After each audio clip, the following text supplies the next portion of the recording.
Max Gorlin, Melbourne Football Club. You're listening to the Coaches Panel. This is Nat Fyfe from the Fremantle Footy Club. Trent Cotchin from the Richmond Footy Club. Scott Pendlebury from the Collingwood Football Club. You're listening to the Coaches Panel. Patrick Cooch from the Carlton Footy Club. It's Rory Sloane here from the Adelaide Crows. This is Tom Mitchell. You're listening to the Coaches Panel.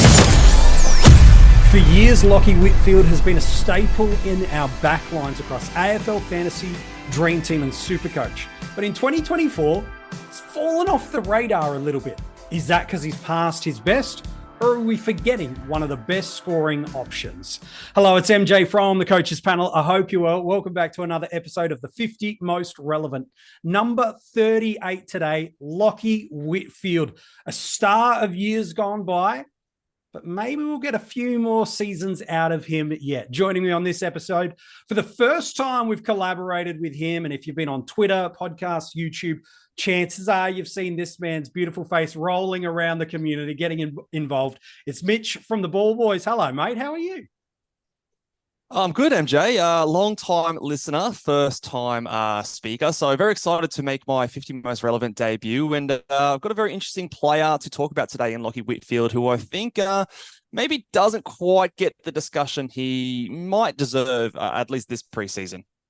I totally agree with you. Let's look back at his 2023 season. He's coming in priced at $519,000 for us in SuperCoach. That's off the back of a 92.9 in SuperCoach. 7 tons last year. A 141 was the career high for the season, but really the career high is a monster 170. So your boy's got some ceiling. In AFL Fantasy and Dream Team, an average of 94.7 means he's priced in those two formats. In AF, just over 850,000. And a touch over 870,000 in Dream Team. 9 tons last year, a season high of 134 and a career high score of 190.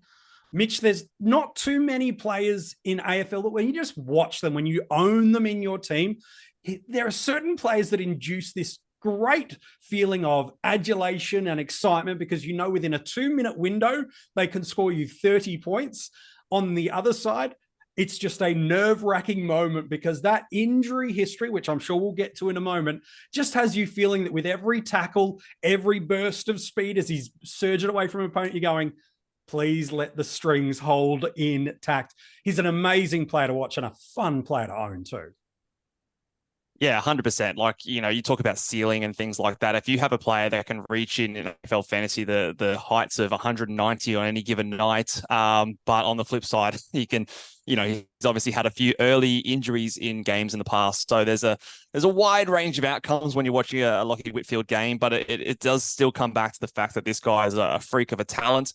He's had multiple years of, you know, top tier fantasy production in multiple different positions, forward, midfield, defender positions as well. We can pick him as a defender this season. So if you weren't considering Lachie Whitfield because of maybe this is injury history or you've sort of, you know, put him out of your mind, I would definitely encourage everyone to at least, you don't have to pick him, but I think you should at least consider the possibility that he might be a good starting pick for your fantasy or SuperCoach teams to begin the year. It's amazing to me, isn't it, in the community? Sometimes we build this false narrative around a player, and we'll get to this injury history in a moment. I know you've done some work for us on this episode to look into that a little bit, but we look at players and we go, we discount them. And the beauty of January and February especially is we should be looking at all the variables, all the possibilities, all the structure and player makeups, and not just going, this is my team, I'm done. But no, use the time to be able to do that. If we dive into this 2023 data a little bit more, in AF, he averaged 94.7, 9 tons, a couple of them over 120, and just the 2 scores under 80. Pre-buy, he goes at a 90.9. That's enough in AFL Fantasy and Dream Team to be knocking on the door of a top 10 defender.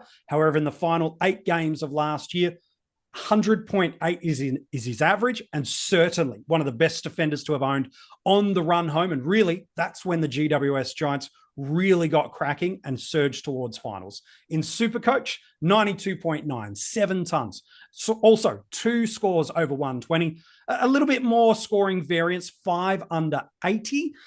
A pre-buy average of 84, but a post-buy average really surging it of 107.1.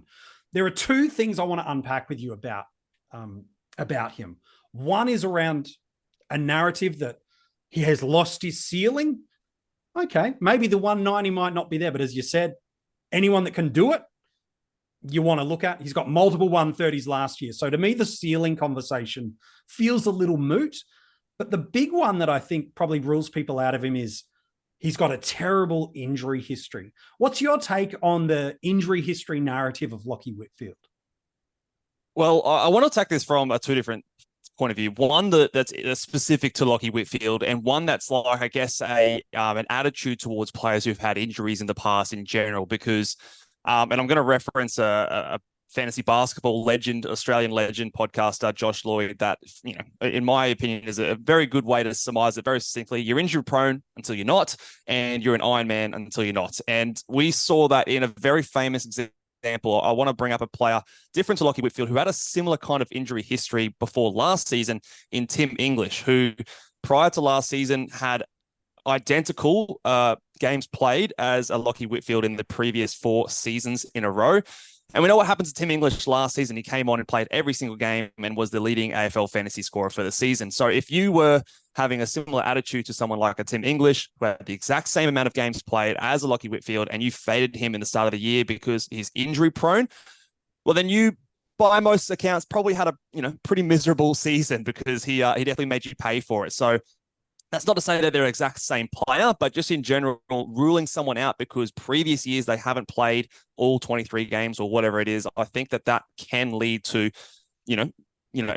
quickly ruling someone out when you should be paying more attention. But when it comes to Whitfield in particular, and when I assess a player and give them an injury-prone label or something that we need to deduct them for, the most important thing to me, well, there's 2 main things: their age, and Whitfield is, he's getting a little bit older, but he's still only 29 years old. He's not in his 30s just yet. And the other thing is something that continually pops up, whether it's a reoccurring groin injury or they've had multiple, torn hamstrings or anything like that. And for Lachie Whitfield, in the most instances, it always seems to be just these random, most unlucky injuries, whether it's a concussion, whether it's something, I think he was sick one year, or there was a really weird rib injury, or it always seems to be something different, which for me, who, has a little bit of an exercise science background, those things don't necessarily add to the increased risk of him re-injuring another something different. Now, if he, was constantly injuring his groin or his hamstring or something like that, and recently, that's something that I would definitely take into account. But for Lachie Whitfield, for the most part, it is just these random injuries. So I don't think that, assuming he has a good, healthy preseason, that we should necessarily come into the season expecting, he's going to miss 6 games, he's going to miss 5 games this year, because like we saw with Tim English last season, he might not, and you might miss out on a really good pick because of that.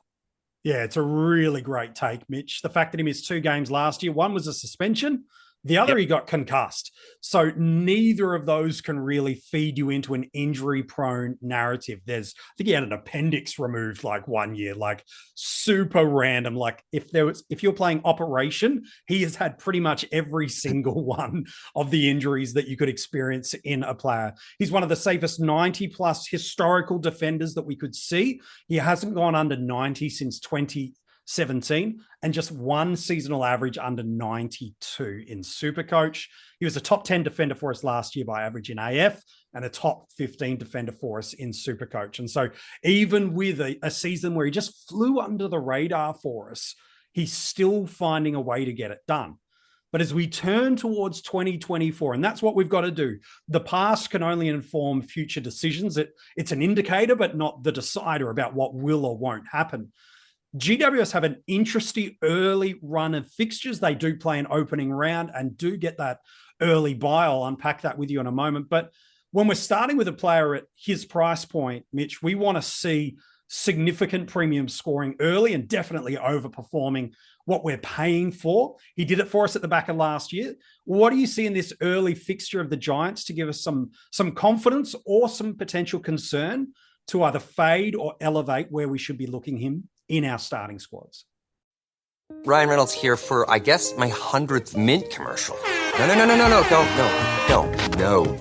I mean, honestly, when I started this, I thought I only have to do like 4 of these. I mean, it's unlimited premium wireless for $15 a month. How are there still people paying 2 or 3 times that much? I'm sorry, I shouldn't be victim blaming here. Give it a try at mintmobile.com/save. Whenever you're ready. $45 upfront payment equivalent to $15 per month. New customers on first 3-month plan only. Taxes and fees extra. Speed slower above 40 gigabytes. See details.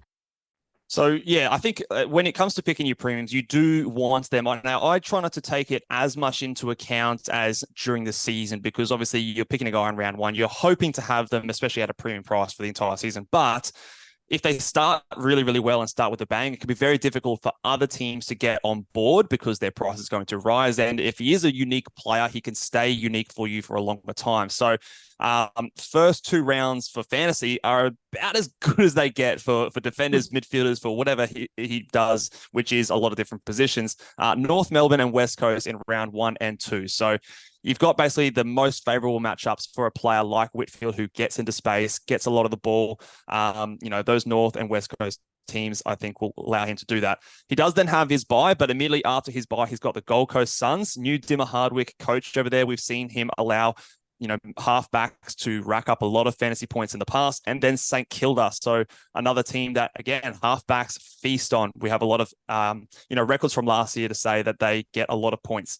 So those first 4 games out of the 5 weeks are basically as good of a run as a defender you can get before he then comes up against Carlton, which is essentially the first quote unquote difficult matchup which we'll have for the season. So if you compare him to someone like a Nick Dacos, for example, who was another popular player premium who has that early buy, to me, it's night and day when it comes to their run. And you obviously can get Whitfield a bit cheaper, and the run is a little bit better when you don't necessarily have to worry about Finn McGuinness tag or anything like that. And even if there is a tag coming towards GWS Giants, I don't think it's going to Whitfield anymore. I think Tom Green has sort of taken that mantle, or a Josh Kelly, whereas Whitfield is kind of left to do his own thing. And when you're up against players where the Giants should comfortably handle, I think that Whitfield is someone that definitely can get on the end of that and score big points for us. I really love that summary. I think the beautiful thing that I think the coaches that are playing all formats of fantasy footy are opening their minds up through January to the possibilities of how to approach opening round. When we first got the information that it was best 18, and while we might get a scoring bump from opening round players, we kind of thought, very common ideology in the community was premiums, don't start them, jog on, look elsewhere. But with time, it does give us an opportunity to look at a little bit more nuance. We unpacked this a few days ago on the 50 most relevant with Rids, as we talked about Tim Taranto. One of the things that you've just highlighted is the beautiful ceiling matchups that are early there for Lachie Whitfield. And yet we miss him in an early round that's not ideal. However, this is a great time of the year too, where if it's only best 18, man, check where he plays in that round. You don't have to lock that trade in away Thursday night, so to speak. You can actually go, all right, have I got some cash cows? Have I got some of my mid-price guys? If they pop a Cade Chandler, Nick Martin type ton early in the week, all of a sudden you're like, you know what? I can still hold this premium through there. So what's your take on this idea of looking at all the nuances, and rather than just being so black and white around opening round? Because I feel like it's an interesting conversation the community needs to keep having. Yeah, it's interesting because it's unprecedented in a way. Like we don't, like, I can sit here and say this are my thoughts, but I could be very wrong, and I think it's important to know that, we're all kind of discovering the right strategy on the fly. So I do think like limiting your amount of early buy around players is, it makes sense. There's logic to it, but on the same side of things, like you could look at the ownership percentages in a lot of the formats right now and look and see that a Sam Flanders is pretty high up there. And he too has an early round buy, the exact same buy round as a Lachie Whitfield. And I don't know if a lot of coaches out there would have actually compared the two players because they're different positions. There's different set of circumstances, but if you're going to pick a round 3 buy player, have you looked at Sam Flanders versus a Lachie Whitfield and look beyond the position, look beyond the price tag as well? So, like I said before, if you've got a Nick Dacos in your team, I think it's important not to load it up on lots of those players, but we do have the ability to at least have 1, maybe 2 in each of our lines so that we have the ability to cover them when those buy rounds come up. And I do think it is important to, make sure that you're not just limiting yourself to what's on their line, and look at team-wide how many players you have on that early buy round possible, so you can navigate those early buys, as agile as you possibly can. And I just think that we need to continue to look at other possibilities, sideways trades. It's always a little bit of a dirty word, but if there is smooth sailing with the fact that we can seal these rookies in the early buy, that round 0, maybe we don't have to do as much rookie fix-ups in the early buy rounds. That's a possibility. We might have a bit more freedom to do some of these, trading in a player coming off their buy and trading a guy who's got their buy and those kind of things. I wouldn't rule out the possibility. It is maybe something that we haven't done in the past, but doesn't mean it won't work this season. I think it's beautifully articulated for us around the idea of how we unpack and look at this new season. While people that have played fantasy footy for a long period of time might remember early teams being off buys, doing best 18, opening round, getting the loading of the price movement from those games. This is a new year for us, not just in terms of players' availabilities, but in terms of and who's in which line, but the strategies of what we walk into 2024 do have some new nuances that none of us have done before. And there's going to be plenty of learnings, plenty of mistakes, and plenty of successes that come along the way.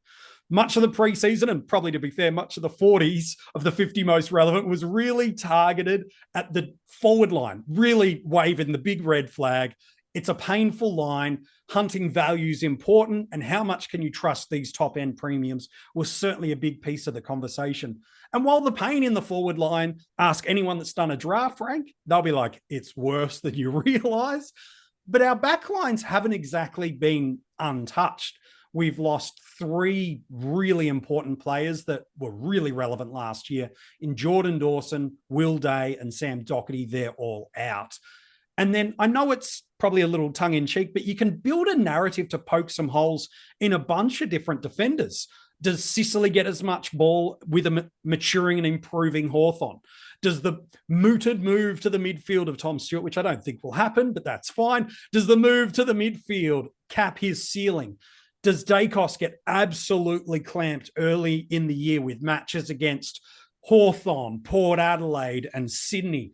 Can Sheasel even play back? Does he become the centre forward player that saves their team's goal scoring opportunities? The Saints really didn't work last year. And does the Sinclair and Nazaya Wangani Miller combo even work with now a show and maker, potentially an even bigger and stronger ball user? Does Shane score in this new Richmond system? Can the monopoly of Luke Ryan continue on? Will Hayden Young score in the midfield more than a back 4 weeks of the year that really didn't count for Fremantle? I know I'm being deliberately facetious in poking the holes, but Mitch, we spent a lot of time drawing the concerns in the forward lines, but not enough time actually looking at what we might need to do in the defensive line, which is why, as you've mentioned just earlier, Lachie Whitfield is a seriously important player to consider. Yeah, 100%. A lot of the time we can fall into the trap of looking at last year's average and just assuming that they're going to do the same thing again. But like you said, you look at, someone like a James Sicily and he's priced at 104, and, the natural thing is to think, oh, yep, he's going to be the top 2 or 3 defenders. But historically, he's been a mid-90s player. And I did a stat the other day that Sicily, he's averaged the most amount of marks of any defender or any player in the last 11 years, and was only one of 2 players that averaged over 9 marks per game. And he nearly did 10. So a player like that, I think you can see regression. Someone like a Luke Ryan, you mentioned as well. He's someone who, that was his, believe he was his career high year in terms of AFL fantasy scoring. So a lot of these players, we like to sort of think they can continue doing what they're doing, get better. But for the most realistic take, it usually is, some of these guys are going to regress. And when you have, a lot of question marks about outside of maybe that top 1 defender, who's going to be the next best or the third best in that line, someone who has the ceiling, the early run that Lachie Whitfield does, definitely needs to be in consideration. And I will also, I just want to mention as well that when Lachie Whitfield was firing on all cylinders in the Giants days, where they were up and about, they made the finals in 2019, he was at his best, and he was at his best when the team was performing really well. And it also highlighted again what happened at the end of last year when the Giants really started to get on a roll. They only lost 2 games before the finals after their bye. And that's when you brought up before that Whitfield was dominating in terms of scoring. So if we think that the Giants are going to, continue their form of, team play as they did in the back half of last season, which I do think will be the case, they started to really play some really good footy. I think that serves in favor of someone like Whitfield, who seems to really take advantage of those big team wins and gets on the back of a lot of possessions when you start the year with North Melbourne and West Coast, there's a lot of lopsided scores that I think can go in the favour of Lachie Whitfield. So I do think that, it seems a little while ago, but some of those ceiling seasons that Lachie Whitfield put up, back in the Giants' glory days, they might not be too far away as we might think compared to the most recent few seasons. In a line that we've got lots to ponder and maybe haven't, it's early January, given enough thought to, he gives us an element of safety and security, one of the most reliable 90-plus defenders across the formats going around for the past 5, 6, 7 seasons. Does he have ceiling still in him? Absolutely, multiple 130-plus scores. Does he have value potentially inbuilt into him? Well, we mentioned the contrast of seasonal average of that mid-90s to low 90s versus the 100 in AF and DT and the 107 in SuperCoach over those final 8 weeks of the year. And then, as Mitch has beautifully brought to the table, this early fixture gives us an opportunity for all these elements to come together to be able to select him with an element of confidence. If nothing else, Lachie Whitfield needs to be on your short list. If nothing else, he needs to be someone you're considering at D1, D2, D3, depending on how deep and heavy you want to roll with premium defenders this year. He's absolutely someone you should consider, if nothing else. And by the way, the injury history, it's not as bad. It's not as prone as you might think. Before we wrap up the episode with Mitch, let's talk about drafts. Where do you see him going on draft? I know you play more AFL fantasy draft. I know a SuperCoach player as well, but where do you see him going on draft day for us? So I look at the defense and I think that, despite, in my podcast, I've said that I wouldn't probably start with Nick Dacos. I still am very comfortable saying that he is by far and away the top defender. So he's D1, I think, in a lot of situations.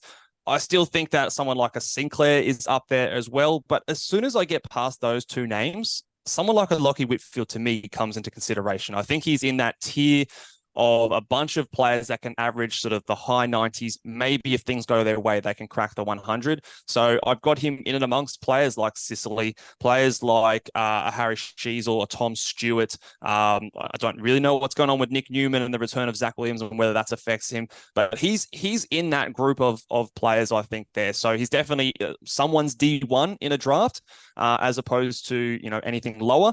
As it comes to the top of the rankings for defenders, I think he's right towards that 3 to 6 range in terms of overall defender rankings for me.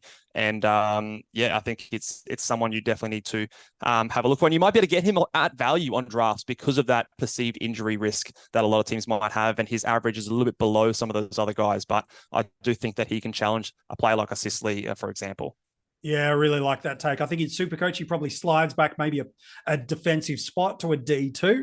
But if you want to attack the draft heavy with locking away one of those premium rucks or get deep into the mids early, there's no problem with me going for him at a D1 in a SuperCoach draft too, on the premise that you've locked away some of those bigger or gone deeper and longer into those spots. I think that's a fair take. Mitch, you've been an absolute superstar. It's been great to do this episode with you. Tell us a little bit about the Ball Boys, where they can get your podcast and also watch your episodes as well.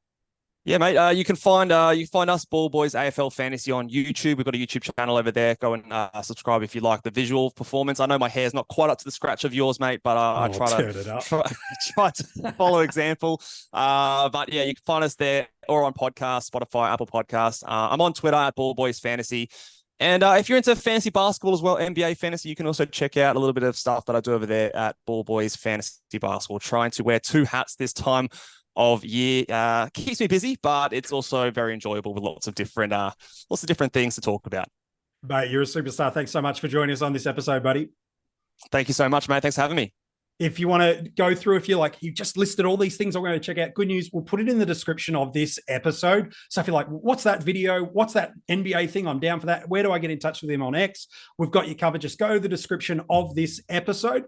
You'll be able to check that out. And then all the other links you need for the coaches panel to our Patreon, all our social media you can find in the description of this episode. We are nearing kind of a third of the way through the 50 most relevant. Can you believe it? We're almost into the mid-30s. Tomorrow, we hit number 37. Who is he? let me give you a little bit of a clue in 30 seconds time. But if you are loving what you're getting from the coaches panel this preseason, I encourage you to make sure you follow us across all social media, become a Patreon member, and leave a 5-star rating and review on our whichever podcast platform you choose to do. We would love to be able to include you into the coaches panel family in that way. All the details of those things, like I said just moments ago, are in the description of this episode. So who's at number 37? It's a player that couldn't have had, in many people's eyes, an off season that would make us completely uninterested in him. Just, they've gone, you know what? One thing happened and they went, nah, I'm done. But he's been a multi-year 120 performer in SuperCoach, a multi-year 110 performer in AF and DT. But how far back in his history were those big numbers? And is there enough things that's happened in the off season, and there are enough premiums in that line now where you go, you know what? He was good back then, but despite some things changing, I've got no interest in him. He's pretty relevant to me, no matter what you think. Who is he? Find out tomorrow in the 50 Most Relevant.